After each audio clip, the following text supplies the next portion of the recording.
of the other things that I think theater teaches you that a lot of people don't realize is emotional intelligence.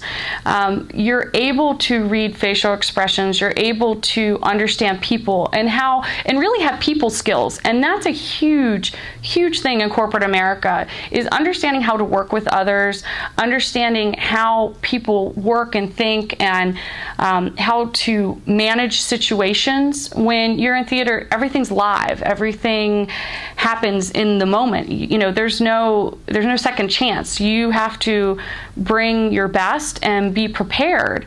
And even rehearsing, I can remember before I go on and give a presentation, a sales presentation, I rehearsed in the car.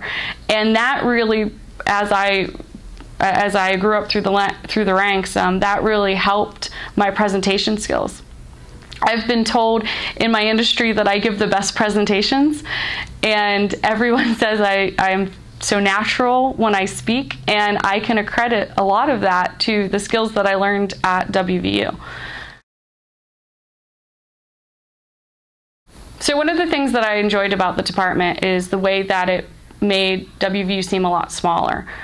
You come here and there's so many students and there's so many things to discover, and when you came to the Creative Arts Center, you know, the professors knew your name and they knew who you were and they knew what else was going on in your life, and that was huge when you're transitioning, to have those kind of mentor figures looking out for you.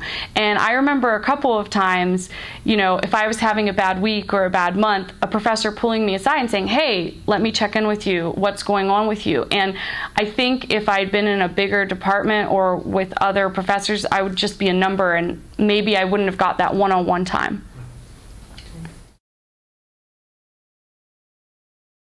One of my favorite memories would have been the first week or two that I joined the department, and I walked into freshman acting, and Jerry McGonigal looked over the group and he said, "Okay, who wants to be famous?" And a couple people kind of looked around, and some of them raised their hand, and some of us were shy. And he turned around and he goes, "There's the door." And he then proceeded to tell us about how the fact that if you come through this department, it is a professionally run department. This is a professionally run theater, and that you will get skills to be successful in life. And he was right. And I remember from that moment on, I felt comfortable that I was in the right place, because I knew that this wasn't about a popularity contest. This wasn't about who was prettiest or, you know, who was going to get all the roles. This was about learning the trade of theater. This department prepared me for the real world more than I even realized that it did. I think the faculty and the experiences and the way that we were so intricately involved in each other's lives was a really big impact on my life. And I truly feel I wouldn't be where I'm at if I hadn't come through this program.